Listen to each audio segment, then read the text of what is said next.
Okay, welcome back everyone. I hope everyone is back now.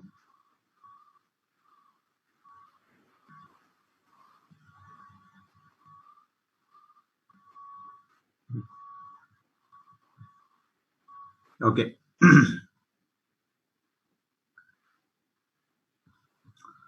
so we discussed the classification method and we discussed the ranking method. All right. Now, the question arises, is it sufficient to have these ranking or classification method or it may go wrong? Now, I will just like to give you some historical context. According to one of the strategists of olden times, I don't know if you have heard the name Sun Tzu, the Chinese military strategist, and there was one Indian strategist. So, some of the strategists used to believe that if you want to destroy a country, obviously these are not very developmental views and obviously are used to oppress others. So, we are not in favor of such views. So, they said if you really want to suppress a country or a population or a state, the one of the best ways is to destroy their education system. One of the best ways is to destroy their education system. There are some countries even today they are trying to do that. So you cannot keep a country as your colony. Britishers knew it for very clearly when they were ruling India. You cannot keep a country as your colony, as your part of your big empire if there are free voices in that country, if there are highly educated people in that country and these people are respected. So what Britishers used to do, I mean not in all cases, but they certainly did in India, they will undervalue the education system, the teachers, the existing knowledge system, and they will show it in a bad light so that people are discouraged, and they have a feeling of weakness in them.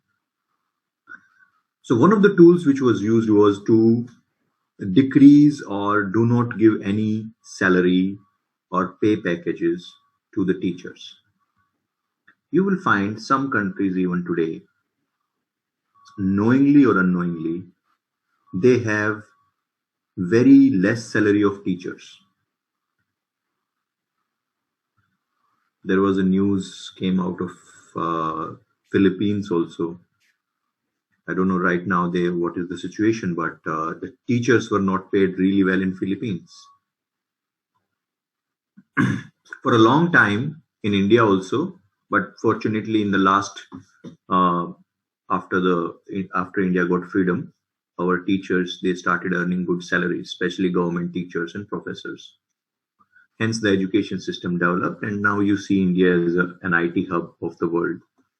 But that is true in most of the countries where the teachers are not given importance or not given good salary, good pay packages, and the benchmarking of the teacher's salary is much lower than any of the other professions like a police officer, an army officer, or things like that. So, what happens when your teachers are not paid well? You will definitely not produce good um, citizens, and obviously which will not lead to good army officers even or any other profession, because the base is not strong and the base is education. So you need to have great teachers in your education system. Somebody was telling me recently that happened in Iran and Iraq. So Iraq was known for its technical education for a long time, the engineering colleges, polytechnic colleges, etc., they used to have strong education, technical education.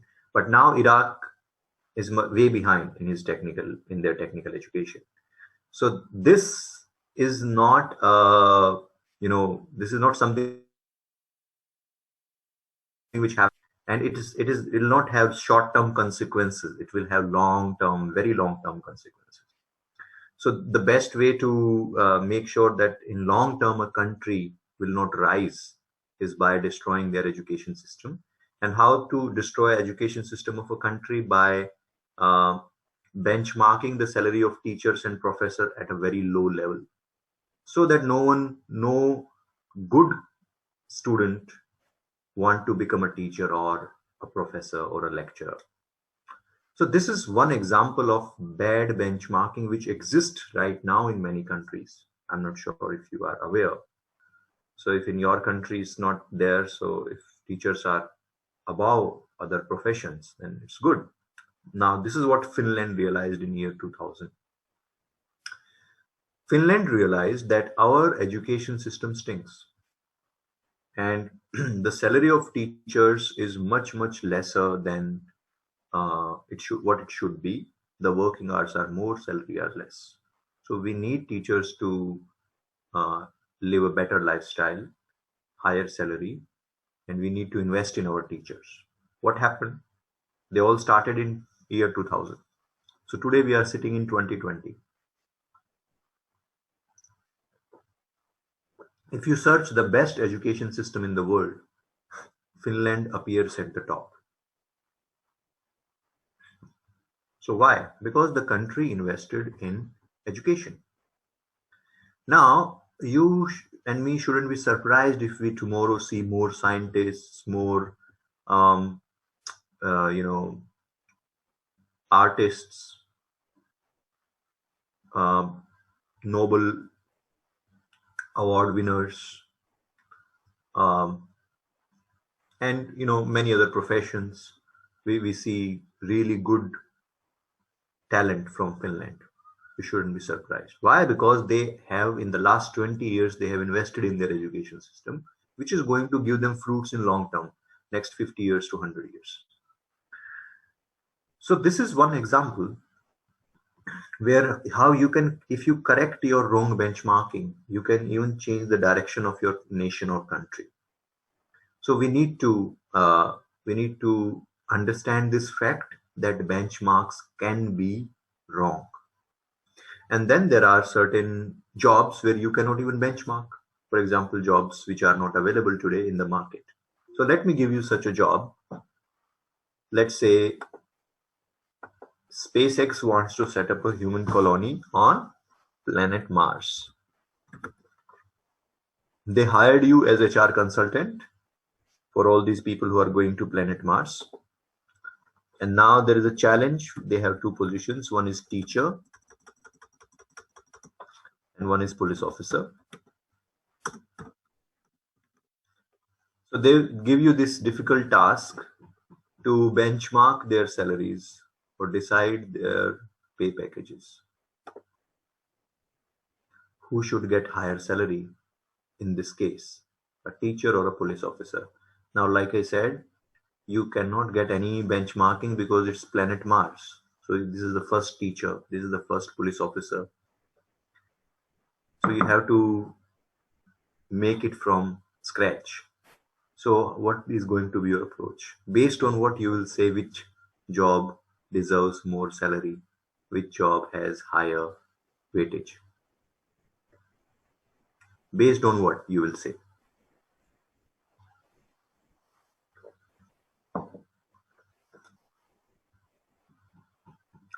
If I ask you to compare these two jobs, how you will compare them?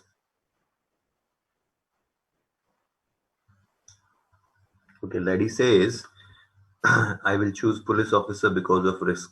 So you are saying risk can be one of the factors. I agree. But do you think risk is the only factor in a job? You decide salary is only based on the risk or something else also?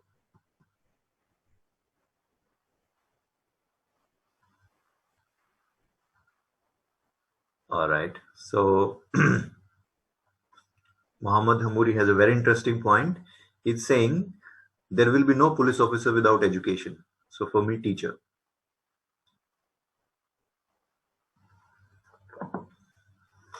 Okay. So Patricia is saying that another factor can be education. One factor is risk. Another factor can be education. Yes, we can evaluate these two jobs based on the education. Guys, don't you think impact of the job on the community or the society is very important? So impact can be our another criteria to evaluate. What else can be the criteria?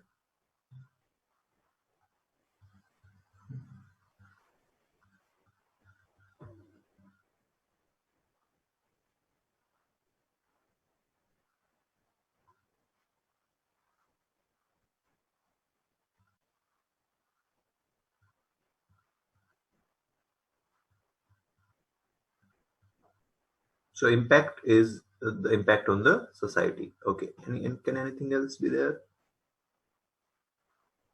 Can we say level of responsibility?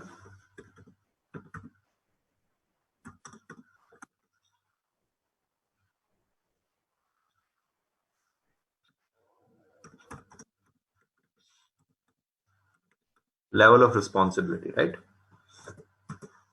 And another can be effort.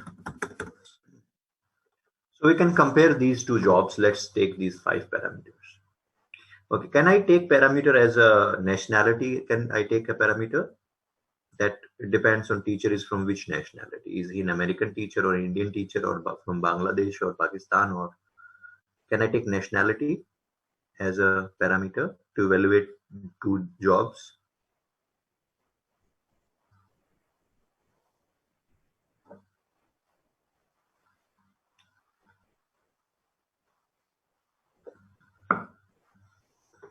Hello? Can I take nationality as a parameter?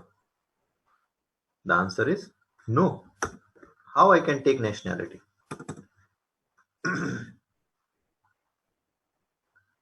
It doesn't matter which nationality he or she is. Same way, can I take skin color? Can I take race? Can I take religion? Can I take any other such parameter? Answer is no.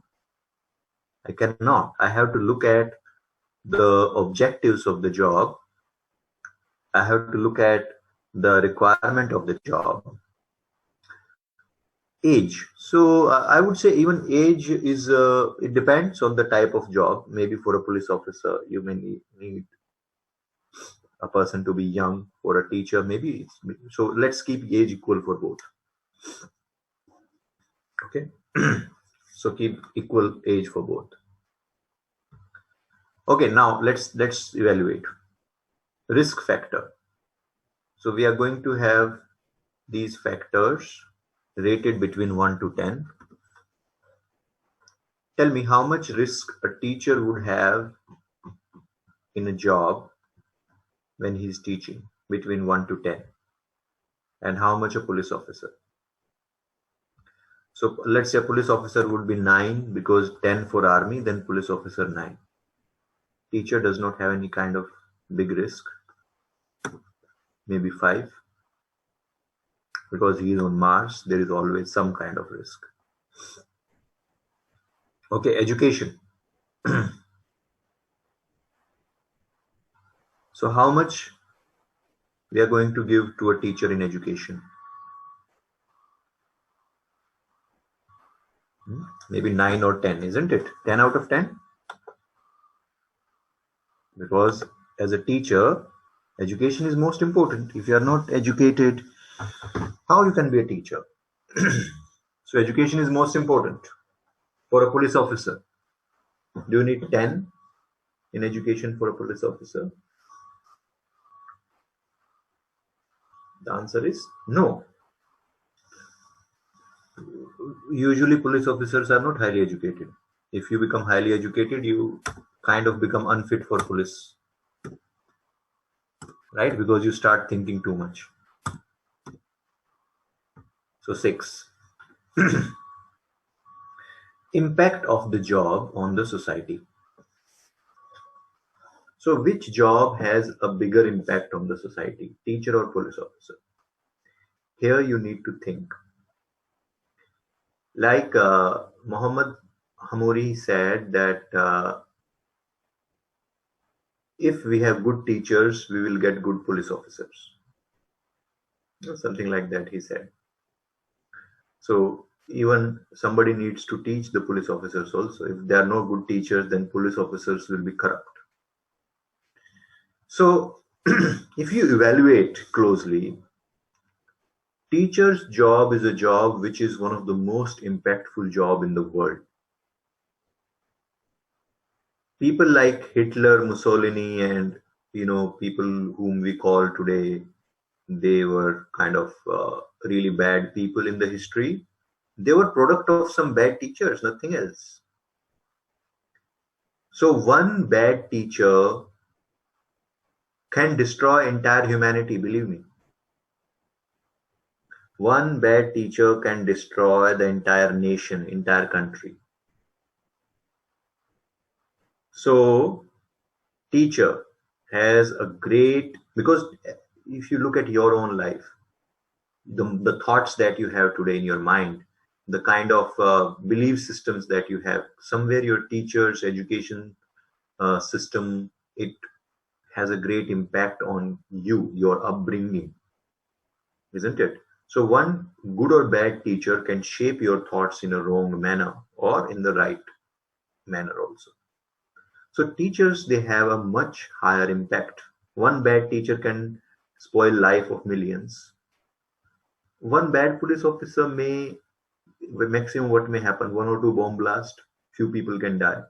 But because of bad teacher, millions can die. Right? So teachers always have a greater impact on the society.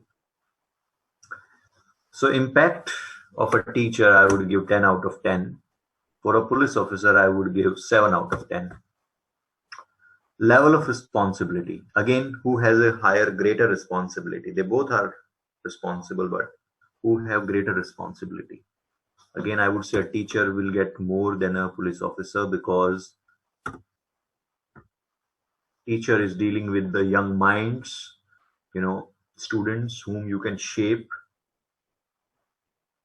So again, teacher will get more. Effort.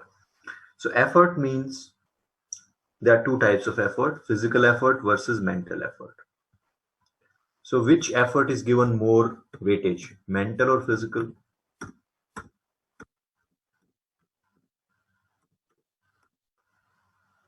Which effort is given more weightage? It is the mental effort. So I can give you example on this, because I'm doing it for last few years now. I think good 5-6 years.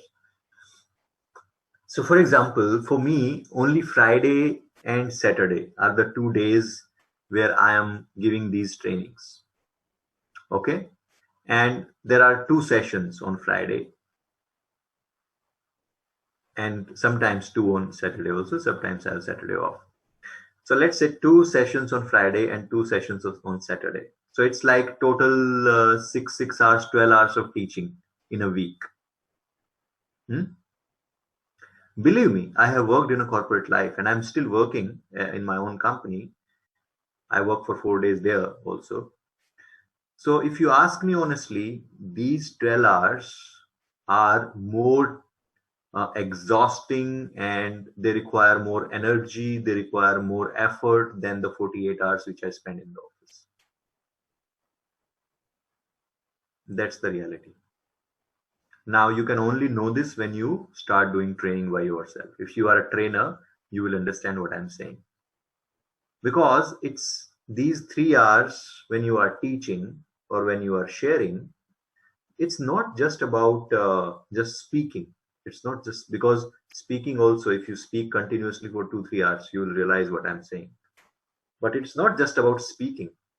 It's about using all your faculties, understanding what questions students are asking, using your thought process in a way, in the right direction, in the right manner.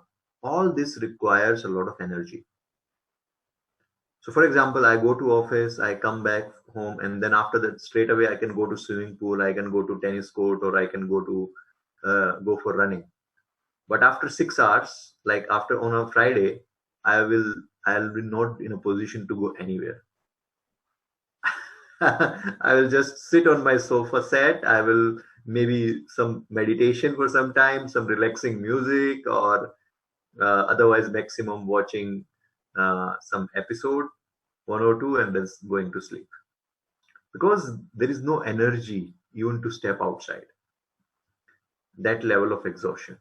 So that's why mental effort is given much more importance than the physical effort, and that's true also scientifically. The thoughts consume more energy than your physical action. Okay, so if you ask me, I will always say that teacher gives more effort, but yeah, police officer also is giving both physical and mental effort. So let's say 8 7 or 7 7 for both.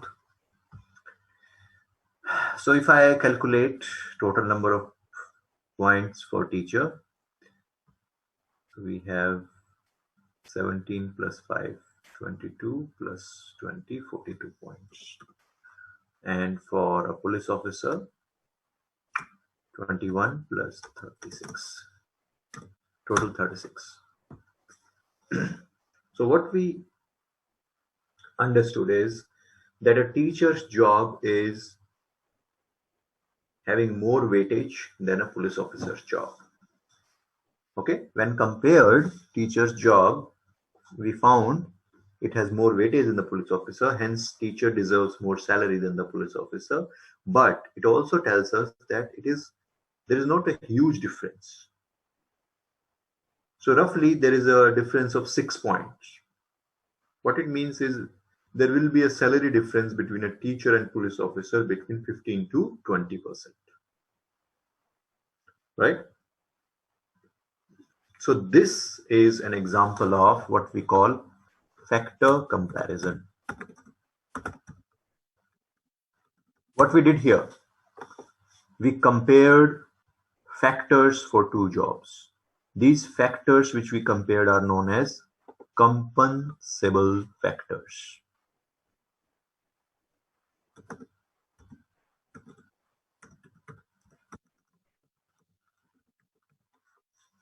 Compensable factors.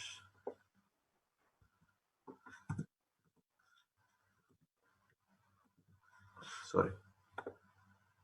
So these are the factors which we call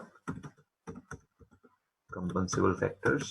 As the name suggests, factors for which you should be paid. You should be paid for, if there is a risk in the job, the person should be paid for risk. You remember hazardous conditions we discussed today, pay differentials. So you should be paid for the pay differentials. Education. If a job requires more education, the person should be paid higher. Impact on the society or the company. If a job has higher impact, like an R&D manager will always get more salary than HR manager. Or an R&D manager will get a more salary than sales manager. Why? Because that job has a bigger impact on the company. Fourth is responsibility level of responsibility. Effort. A job requires more effort, should get more salary. And these are examples of compensable factors, which means factors for which you should be paid. Like we discussed, we did not take into consideration any factor like the nationality of the person, like his weight, color, skin, age, gender, etc. Because they are not compensable factors. You shouldn't be getting paid for that. All right. Now, this method is what we call factor comparison method. Factor comparison method. So what we do here, number one, we identify the compensable factors for the jobs that we are going to compare. First is find out the compensable factors. For what I should be paying, right? For what I should be paying these people. So what is the compensable factor? Second, create some scale like 1 to 10. We created a scale from 1 to 10. Third, compare different jobs based on these factors. If you do that, this method is called factor comparison. So now this factor comparison is an analytical tool. It is an analytical method because we did an analysis here. If I go back to this slide, ranking and classifications are not analytical methods because we did not do any analysis. Whereas factor comparison and point plan, they both are analytical tools because we take compensable factors and then we analyze importance of each factor. Okay. Now, why these compensable factors are so popular and becoming so popular nowadays in the modern context is because of equity issues. Now, this is not a financial equity. This, you can say, this means equality. So there are 4 types of equity when it comes to the salary in the organization. External equity. External equity means when people compare their salary with someone outside the company, like employees of ADNOC comparing their salary with the employees of ENOC. So they both are into similar industry, similar business, but why salaries are higher in ADNOC? Now that is external equity. Second is internal equity. What is internal equity? When people compare their salary with people inside the company. So HR manager comparing his salary with IT manager or sales manager. Why they are getting more than me or less than me? That is an internal equity issue. Third is individual equity. Individual equity means when an individual evaluates his own worth in his mind. So a simple question I want to ask to everyone. Do you think that you are getting the salary you deserve or you deserve more than what you are getting? What is your answer?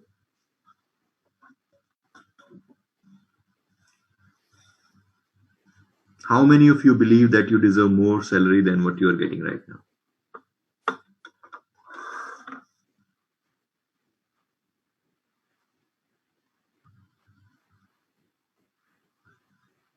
No one?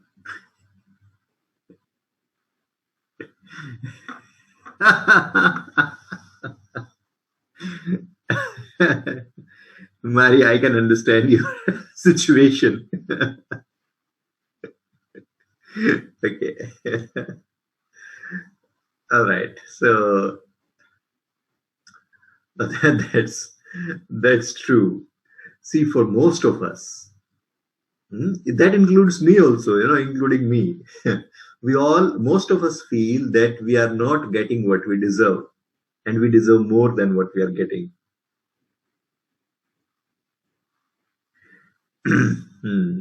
Yeah, like ladies saying that I'm doing work that can be done by minimum 3 people.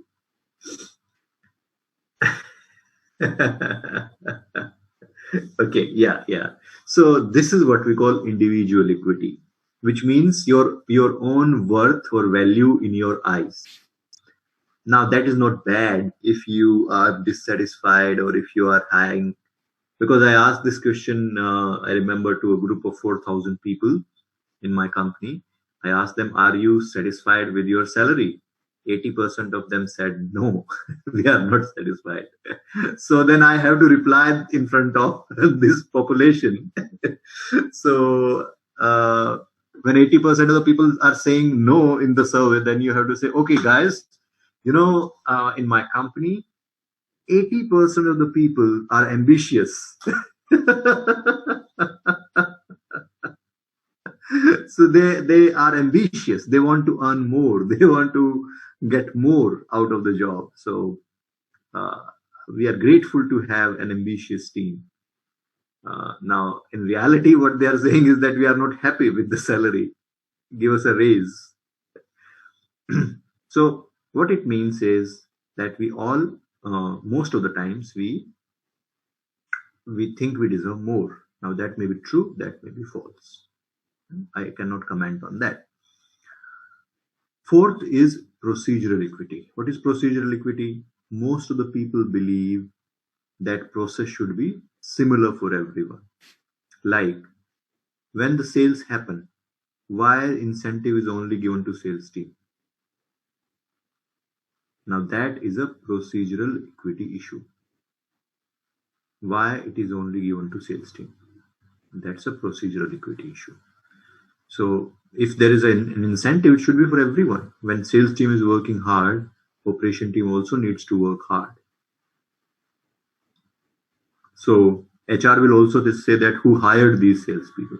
Me only. I hired salespeople. So why only they are getting incentives? So that is a procedural equity. All these issues are faced when we do not have analytical methods. But when you use analytical methods, many of these questions are automatically answered. Like why R&D manager is getting more salary than me? Because his job is more complicated than yours.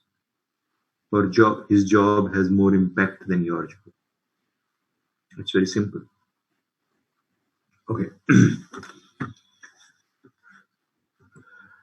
Now, this point plan method is nothing but expansion of the previous method, factor comparison. So when we expand factor comparison, it becomes point plan method. So what we do here? Step one, again, same. Step one was identify the compensable factors. That was the step one. So we did that. Step two is create 5 levels of each compensable factor. So we divided each factor into 5 levels. You can divide it into 6, 7, 8, 10, no problem. Okay. Now, level 1, you can see education, level 1. So what it means to be level 1 or level 2, you have to define. Like education level 1 means a 10th standard pass will be at level 1. If somebody is 10 plus 2, he will be at level 2. A graduate will be at level 3. A postgraduate at level 4. A doctorate is level 5.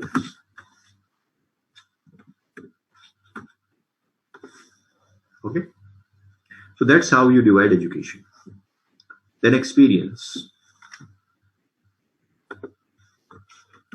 1 to 3 years of experience, level 1. 3 to 7 years, level 2. 7 to 10 years, level 3. 10 to 15 years, level 4. 15 year plus, level 5. What is happening? For each level, we are defining the experience. Okay. So 15 plus years of experience would be the level 5. And then you can see for each level there are points like 15, 30, 45, 75. Now how these points are created?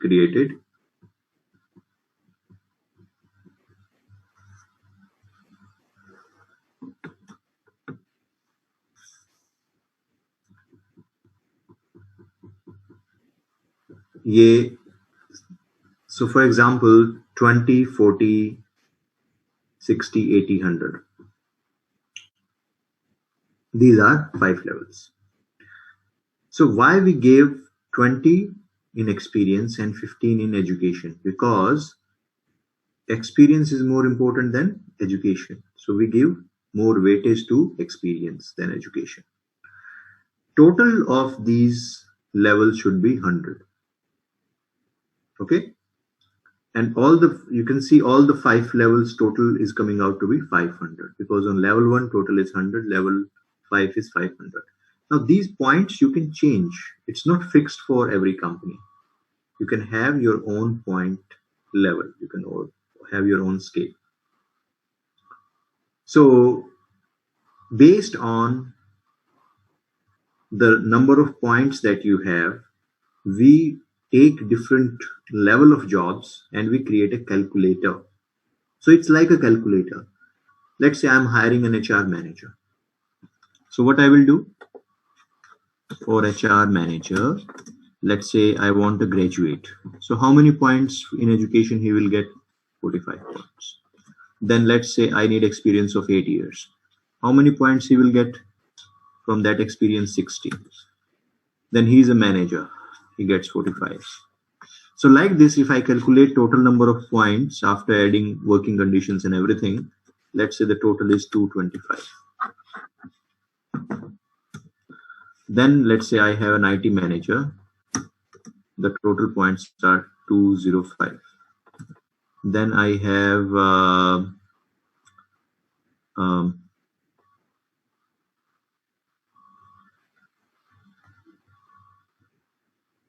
an R&D manager.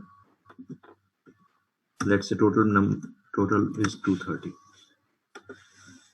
So I know that all these 3 jobs, they all are managers, but their total number of points will be different. Hence, their salaries will be different.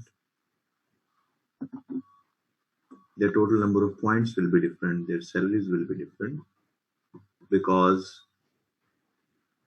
depending on their nature of the job, they may need different level of education, different job complexity, different working conditions, etc., which is going to affect their. So today, if I'm using this method in my company, the R&D manager may say that, or IT manager may say, why HR is getting more salary. So I can tell the IT manager, because he is more experienced, or he is having more degree of independent action, or his working conditions are worse, or anything from this sheet. As per my calculation, I can tell him. This method is what we call point plan method. Okay.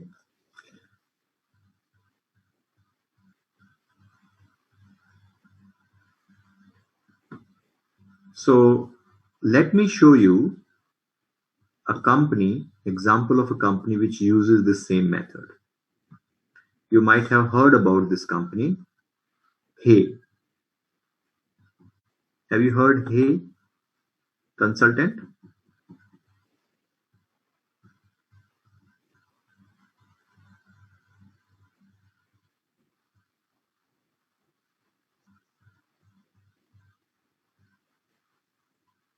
So this is how, so this example is how Hey Group does this evaluation.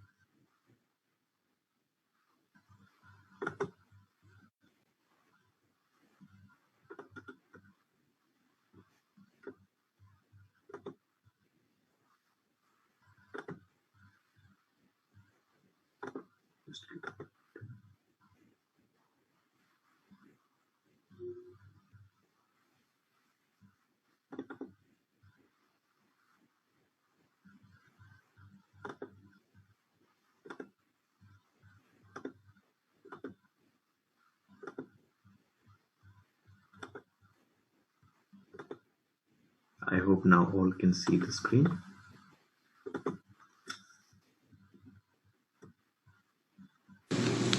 This is Monica. She's HR director for a transportation firm and wants to know if she's getting good value from the money she's spending on salaries. And here's Paul. He's one of the firm's operations managers and wants to know if he's being paid fairly compared to similar jobs in other companies, as well as to his old friend Bert from finance. Job evaluation can answer these questions. By measuring the value of jobs in an organization, it tells employers if they're paying their people the right amount, and it tells employees if the company is giving them fair pay compared with jobs of similar value. To work out the relative size and value of Paul's job compared to Bert's, we look at three things. First, the value each role adds to the organization. We call this accountability. Second, the challenges the employee needs to address to deliver that value. We call this problem solving. And third, the knowledge, skills, and experience they need to make it all happen. We call this know-how. Then we give a score to each factor and add them together to come up with the final job size, as measured in hay points for that role. We're not done yet, though. We know how big Paul's job is, but by looking at what it focuses on, we can also identify what kind of job it is, its profile. As Paul's job focuses on hitting operational targets for the department, we'd say it has an accountability-led profile. Knowing this helps us pick the right person for the job when it next becomes vacant. But it also flags another issue.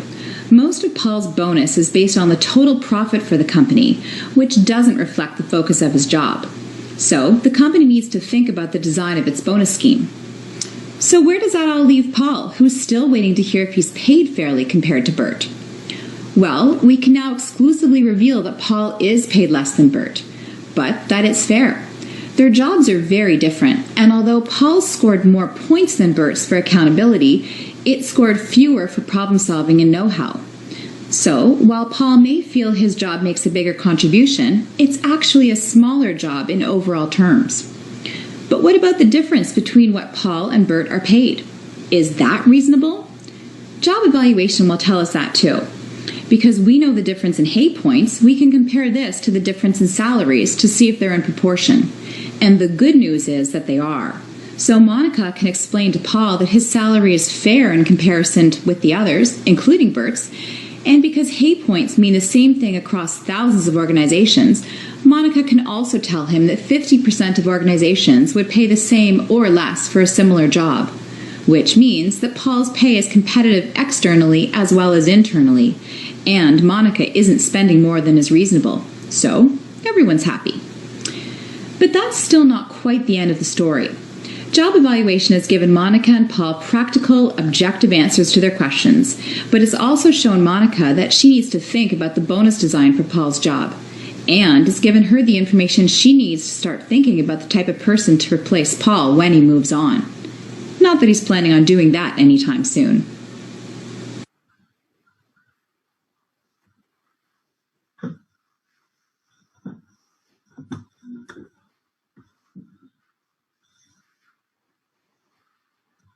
All right. So I hope point plan method is clear to everyone with this example.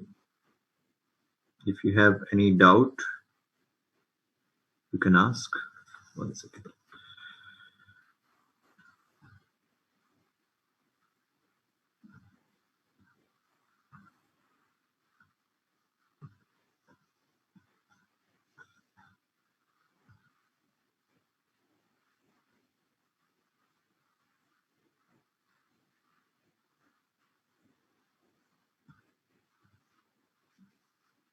All right. So I hope with this example you can understand that Hay uses point plan method only, and they customize or they rename the point plan method as Hay point system, which is the same thing. Okay, so like I can say Blue Ocean point system, WorkX point system. It's the same thing. It's a point plan method which they customize for their clients. So very few companies actually use such methods. Now some multinational companies, corporations, they have started using it recently.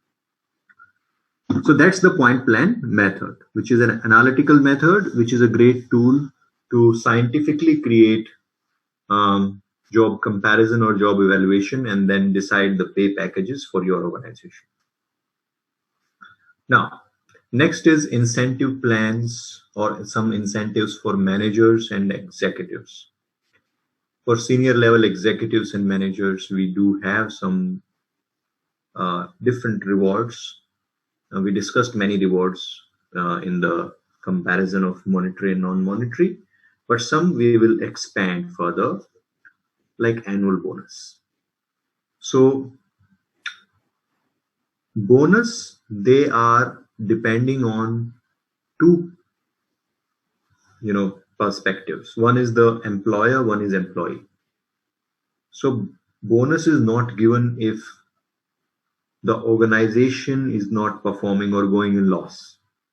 Let's say employee is performing, he's saying, at least he's saying I'm performing, but organization is going in loss. Can you give bonus? No, we are not in situation of giving bonus. But let's say now organization is performing and you are in profit, but the employee is not performing. Does it deserve bonus? No.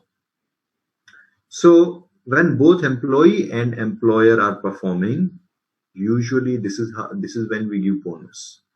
Bonuses may be given quarterly, they may be given annually, once in a year, bi-annually. There is no formula.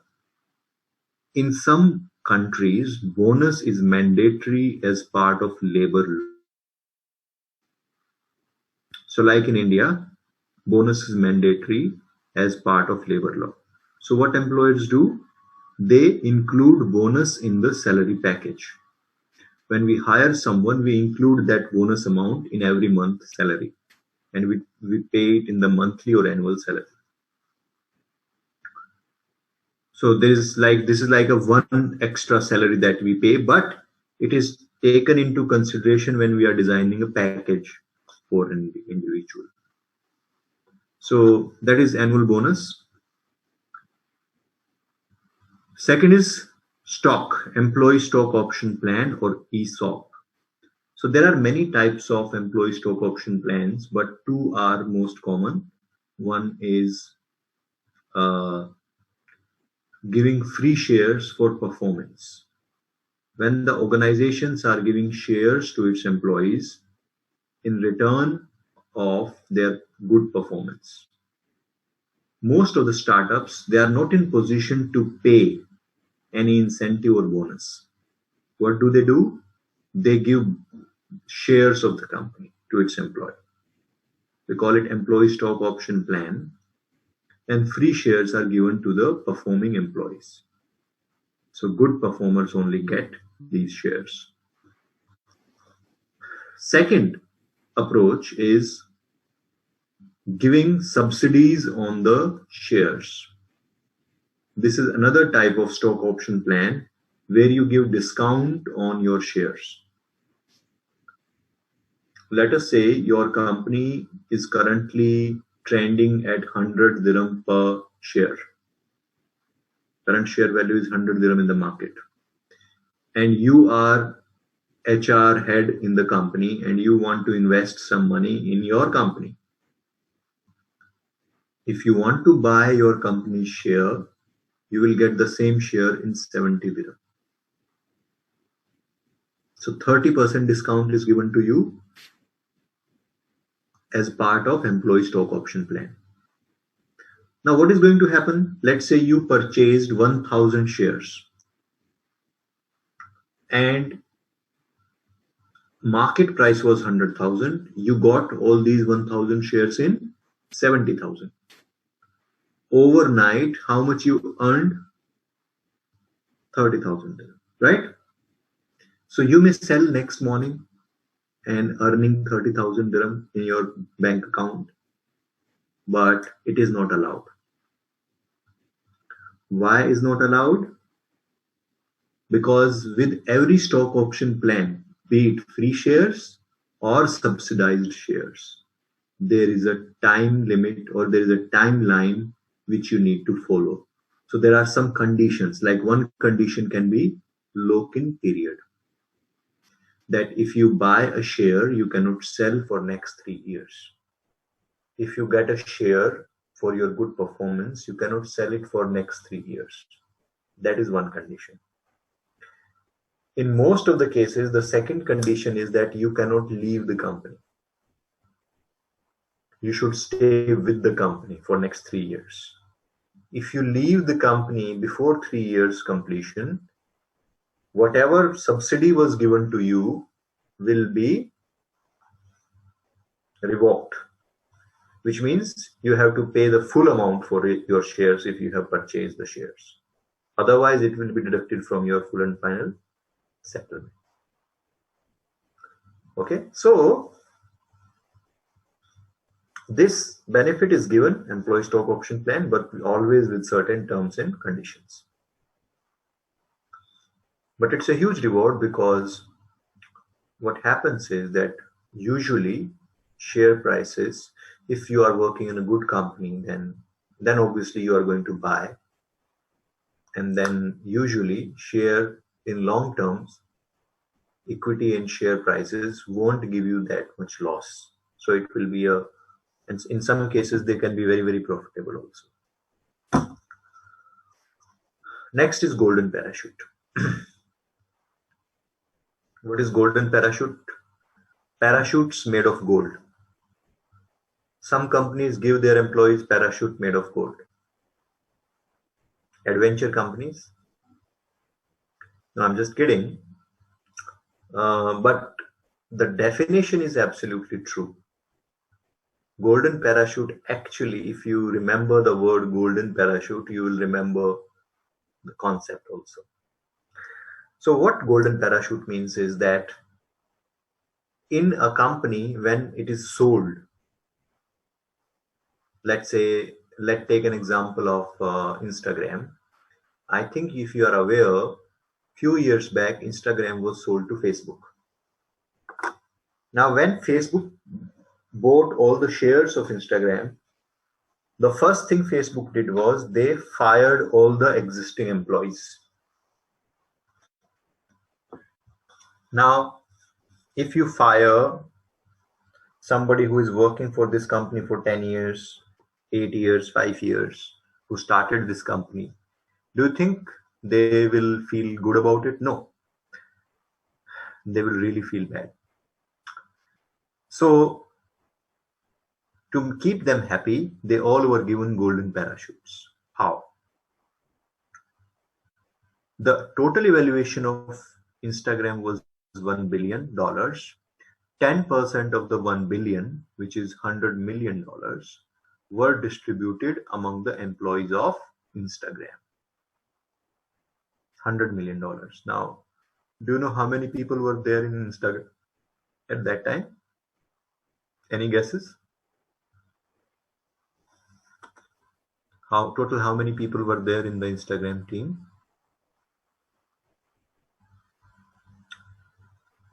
So total number of employees were 13, 1-3. So that's a huge sum for each individual, right? So that's roughly $5 to $7 million per person.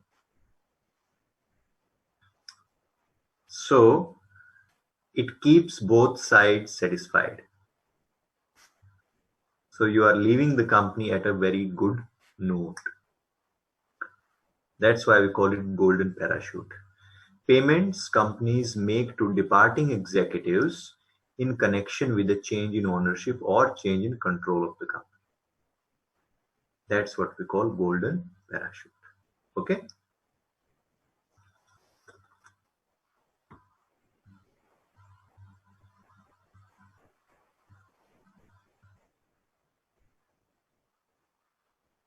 Okay, briefly I will again cover all the three. Annual bonus is given to employees annually based on the performance of the organization. And stock option plan are the shares, stock options given to employees either based on their performance or based on the or these are you can buy as subsidized shares. And third, golden parachutes. These are the payments companies make to departing executives in case of change in ownership. So, Maria here, she has a question. Is golden parachute mandatory or it depend on the agreement? Yes. No, Maria, golden parachutes are not mandatory. These are not mandatory. But nowadays, some, especially at senior level, some people they have started asking for golden parachutes, which is very, very, very less accepted.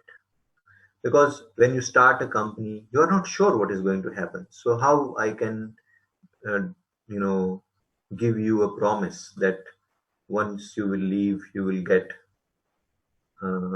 this many percentage of the company or this much amount you will get.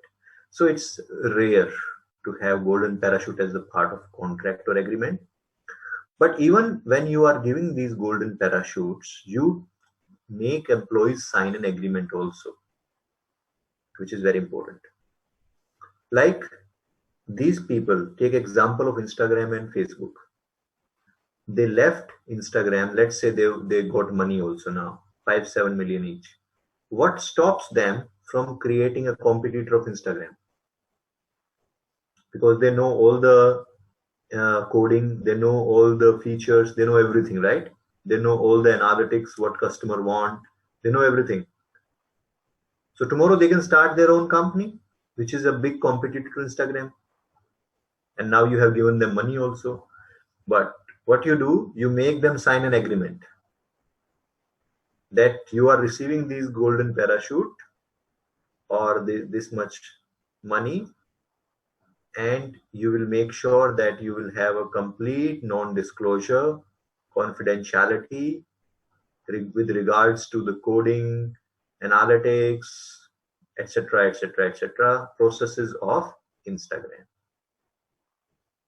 Not only you cannot create your own competitive company, but also you are not allowed to disclose what you did.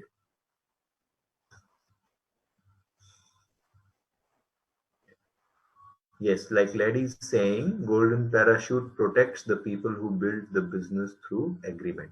True. Yes. All right.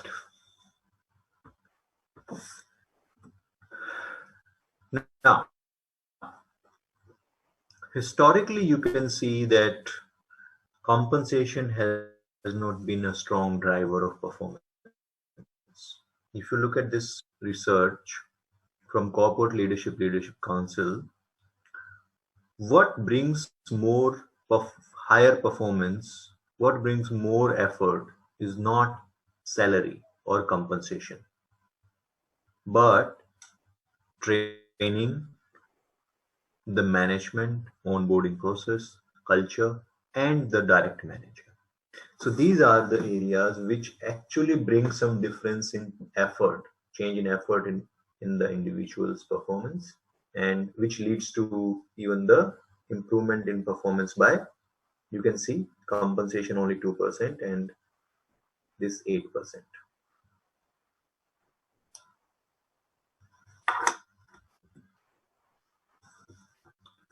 Why incentive plans fail?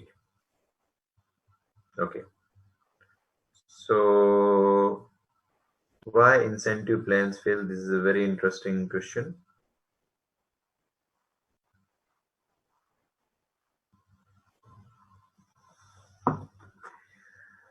So incentive plans fail because performance pay cannot replace good management. You may give really higher salary than the market, but if you do not have good management of your people, which means that the managers they are not good enough, they cannot motivate the team, they cannot inspire people to perform better, then all these rewards are useless. In fact, we can all apply to our own life. Let's say currently we are getting X salary, and we join a company where we get 2 times the current salary, but the boss is abusive. So you can sustain in that environment only for a limited time, maybe 5 6 months, not after that, not more than that. You will leave the company eventually. So performance pay cannot replace good management. Number two, pay is not a motivator. Many of you will disagree with me, right? Pay is not a motivator. Is it so? It is. Ask me, because during the COVID period, my salary is reduced to 50% or 70%. So I can really tell you that pay is a great motivator. All right, so we'll check in the coming slides. We are going to check that. Rewards sometimes rupture relationships. Is it true? True, because go back to your school days. I am not upset because I got lesser percentage. I am upset because the person who used to sit with me on the back bench, he got higher percentage than me. That's why I am upset. Most of the people are not unhappy because they have a small car. They are unhappy because the neighbor has a bigger car now. So rewards rupture relationships. That's true. Second, rewards can have unintended consequences. We always think that if we reward people, they will be motivated. But if the employees are not appreciating the reward that you gave, the same reward can make them unhappy. And rewards undermine the intrinsic motivations like purpose, challenge, learning, etc. Now let me come back to this point. Pay is not a motivator, because we may have a doubt on that. Professor Carl Dunker in 1945 conducted an experiment. We call it the candle problem. So in this experiment, what we do is, can you see, all of you, can you see the challenge? There is a table, a candle on the table. There are thumbtacks or pins. So these are thumbtacks or pins. So the table, the candle, the pins, the matchbox, and the wall. So the question is, fix the lit candle to the wall so that it will not drip wax on the table. Can anyone provide a solution?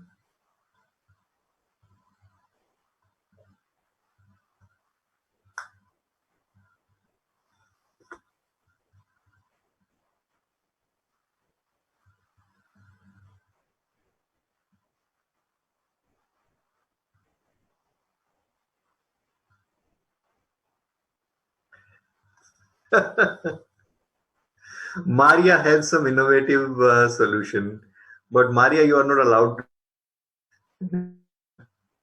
She's saying remove the table. Now that's a good out of the box solution, because if you move the table, then the wax will not drip on the table below. But no, that's not the right solution. Let's say it is, the table cannot be moved, it is fixed. Muhammad Hamori says put it into a glass cup, but we don't have a glass cup here in this case.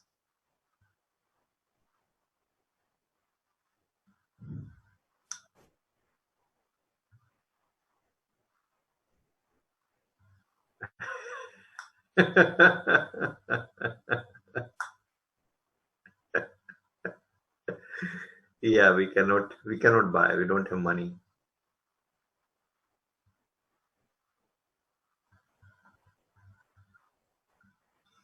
All right, so Laddie is giving some suggestion here. Empty the box of thumbtacks. Okay, use the thumbtacks to nail the box to the wall and put the candle in the box. Very good, very good. Well done, laddie. That's the solution. So people who have not understood it, look at the experiment number 2, and now can you identify the solution? Laddie, but now can you see the solution? Put the candle in the box, number 1, right? Then fix the box to this wall with the help of these thumbtacks or the pins, right? That's the solution. Candle will not fall, no, because candle is put on in the box, in the middle of the box, and the box is already fit. The box is fixed to the wall with the help of thumbtacks.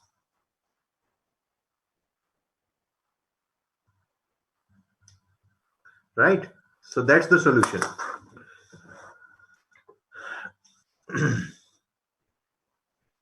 Now, this experiment was done in 2 different ways with 2 different teams.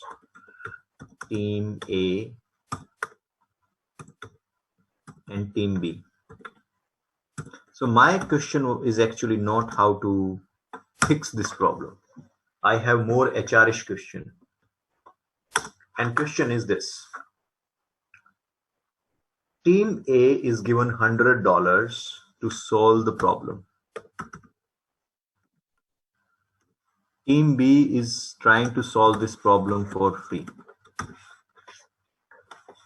Which team will complete this task in experiment number 1?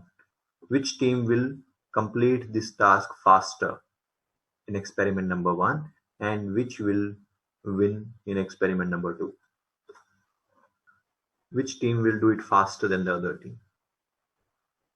So first let's talk about experiment number 1. Who is going to win? $100 each team or free team?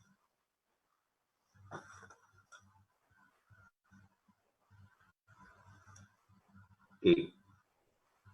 A. Team A. Okay.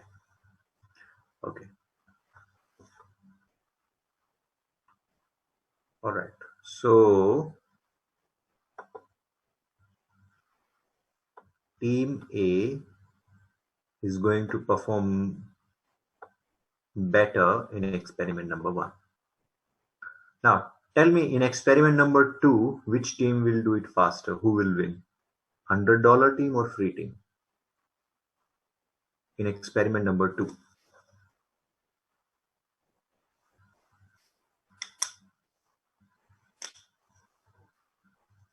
Katrina says A again. Okay.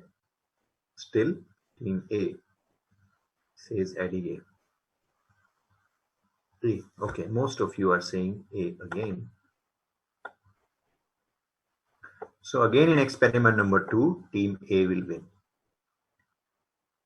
Now, you all are right in the case of experiment number 2, but you all are wrong in experiment number 1. This experiment was repeated 100 times.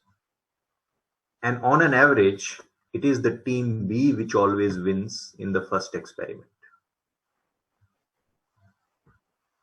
It is always the team B that wins in the first experiment.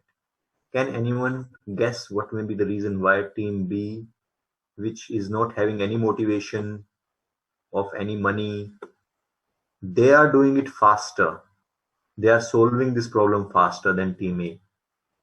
And then why team A is beating team B in experiment number 2? What is the logic? What is the reason? Any guesses?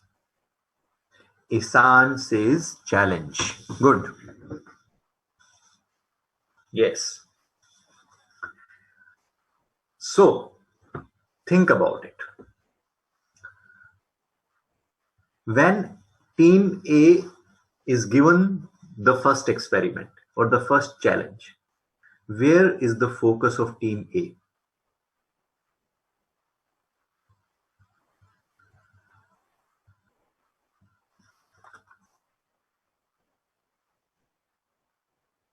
Dollars. Exactly. Incentive, prize. Their focus, their attention is on the money. Okay? What is the focus of team B in experiment number 1?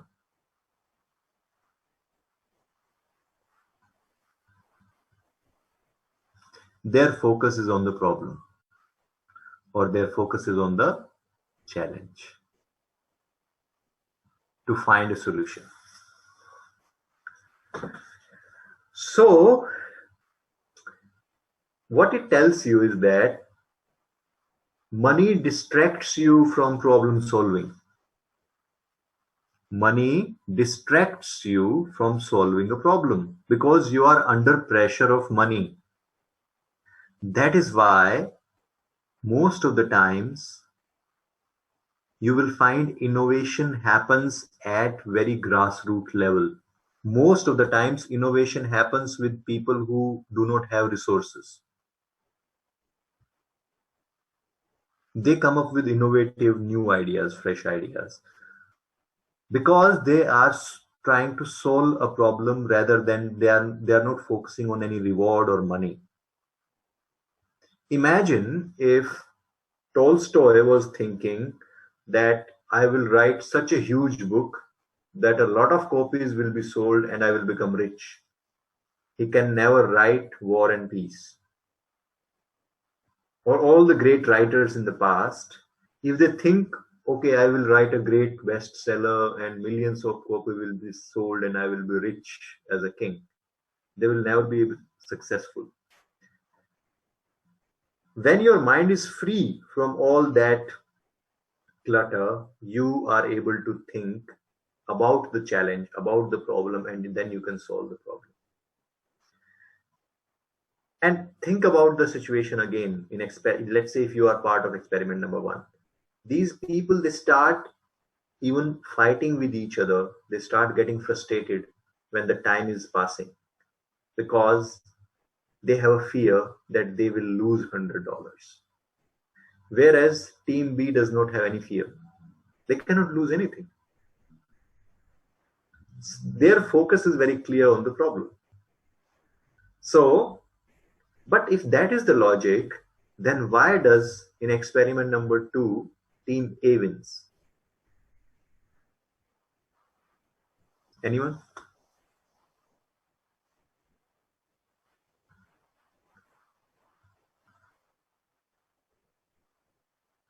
So why team A wins in always in the experiment number 2?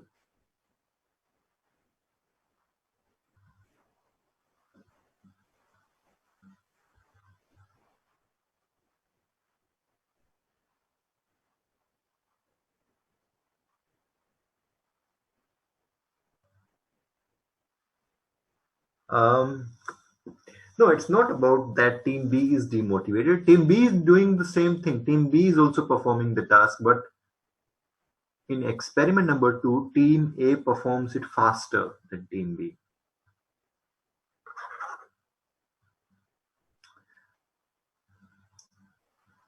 So what you are saying, you are close, but the reason is because experiment number 2 is a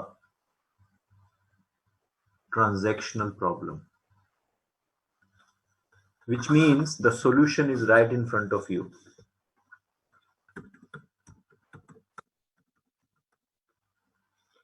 Experiment number 1 is a creative problem.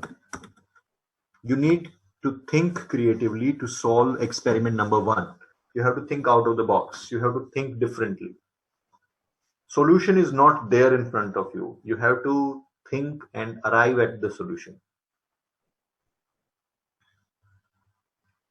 Whereas in experiment number two, solution is right in front of you. You can see an empty box, you can see a candle, you can see thumbtacks just fixed on the wall.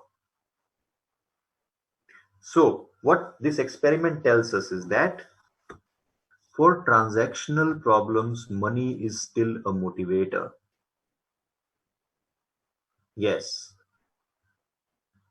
So money is still a motivator for this. This is a transactional activity. Like for example, constructing a building. So if you tell a person that, okay, if you put all the bricks in line, I will give you 100 dirham. He will immediately start doing that because he exactly knows what to do. His speed will increase automatically because he is now thinking about $100. Solution is right there. The person who is not getting anything, he will take his time, right? Because he's not getting any incentive for that, no reward. So for transactional problems, money is a motivator. For transformational problems, money is not a motivator. This is what we learned from this Harvard experiment. So both are important. We cannot say that money is not important. As long as you are going to have transactional problems in your company, you need money as a motivator. But when it comes to transformational or creative problems, money won't become a motivator. So sales is more of a transactional activity, for example. Finance is more of an account transactional activity. Money is a motivator. More incentives, more customer meetings, right? More incentives, better account keeping. But marketing, which means coming up with creative campaigns, ideas, may not be linked with money. Or research and development, new products or new services may not be linked with money. So in future, what kind of jobs you are going to have more? Right now we do have both transactional as well as creative jobs. If you compare in your organizations, maybe some organizations it is 50-50, in some organizations more transactional, less creative, depending on the industry. In some companies it is more, like for example, training business. In training it will always be more creative, isn't it? Every time you meet different nationality, different students, different topic, and different group of people, you need to be creative. Every quarter we need to add something in the content, we need to update ourselves, so you have to be always creative in training. So creativity is more important, and transactional activities are limited. But retail, most of it is transactional, no creativity. Banking, no creativity, transactional. So in future, so currently it depending on your industry, but in future what kind of jobs you will see more for humans? The answer is transformational or creative jobs, because all the transactional jobs will be taken over by artificial intelligence in next 50 years. What it means is, I think before we all die, we will see a lot of artificial intelligence and robots everywhere around us. Like all the drivers will be replaced by robots. Self-driving cars will be the norm. It is going to happen. Drivers will lose their jobs. In some countries, it is going to happen soon, in some countries, later. Factories, banks, for example, banks will be totally humanless. So people who are in banking sector, I mean, the job, I don't know for how many years you are going to sustain it. Maybe 5 more years, 10 more years. But yes, in banking, you would find most of the 90-95% of the jobs will be done by artificial intelligence, and that is already happening. Now you go to a branch, you will find hardly 2, 3, 4 people in the branch. Whereas 5, 6 years back, there were 15, 20 people in the branch. So it is going to happen with all the transactional, the industries which are transactional in nature. For example, in retail, most of the retail stores will be without humans. It will be all automated and robotics. In China, there are restaurants in Japan and China where even the waiters are not required. The robot serves all. I think you might have seen those videos now. And in China, there is a factory where robots are manufacturing robots now. So there is a lot that is going to happen in our lifetime. I don't know it is going to lead to a great future or not so great future. It's yet to see what is going to be the outcome. But all the transactional jobs you will see slowly will go to automation. But creative jobs will still need human beings. So there are many jobs which are very creative, where human beings are still or will still be required. But for those kind of jobs, money will not be the motivator.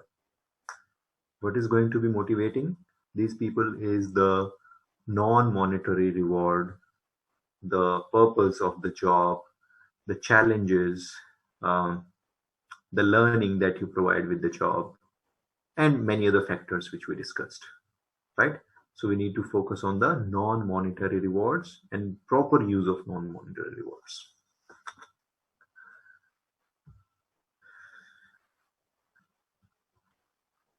All right. Yes. Oh, that's the end of our chapter. We already went 5 minutes about the timeline.